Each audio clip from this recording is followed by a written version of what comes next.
Hello everyone. Today's story is about how enemies planned death for Ibrahim Traore and they didn't expect what happened next.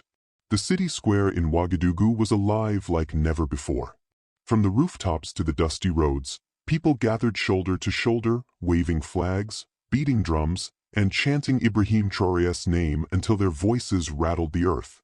It wasn't just a rally, it was a declaration of defiance, a reminder that the young captain had become more than a soldier. He was now the symbol of a nation clawing its way back from fear. The heat was heavy, the sun hanging like fire over the crowd, yet no one moved.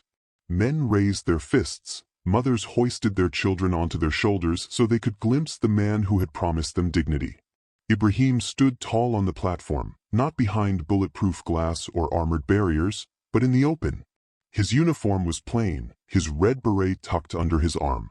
His eyes scanned the thousands before him, and when he finally lifted his hand, the chants reached a deafening roar. But not all in that square had come to cheer. Hidden among the wave of supporters, 3 men waited like shadows in the sun. Their plan had been drawn with precision. One would unleash smoke to scatter the people, another would strike with a pistol in the chaos, and the last would make sure the captain never left the stage alive. They had studied Ibrahim's habits, his stubborn refusal to hide behind walls, his belief that courage must be seen. And they meant to use that courage against him. As Ibrahim began to speak, his voice calm yet commanding, the first man's hand slid into his jacket. The canister was cold against his palm. He pulled the pin. The hiss was faint at first, then the air filled with thick white smoke that curled across the square. Within seconds, panic ignited. Mothers screamed, clutching their children, while men tried to push their families toward safety. The sound of drums broke into chaos as people shoved and stumbled through the haze. On stage, Ibrahim did not move. His voice cut through the smoke, steady, unshaken. "Do not run. Do not fear. This is your land." But before his words could calm them, the first attacker surged onto the platform, blade flashing. The crowd gasped, a collective cry of horror. Ibrahim pivoted just as the knife came down.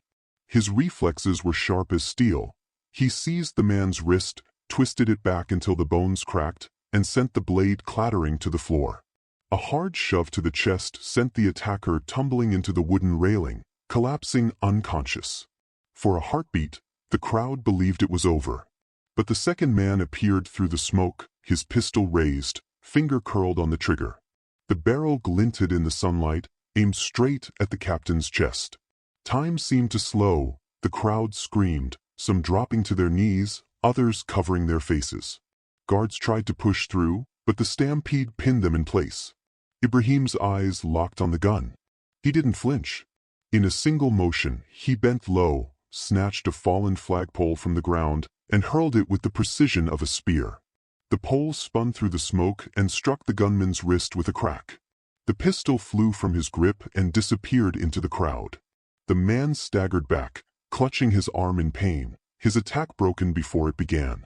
The square erupted with shouts, fear, relief, disbelief. But the third man had already moved. He rushed the stage, bigger and stronger than the others, tackling Ibrahim in a desperate bid to drag him down.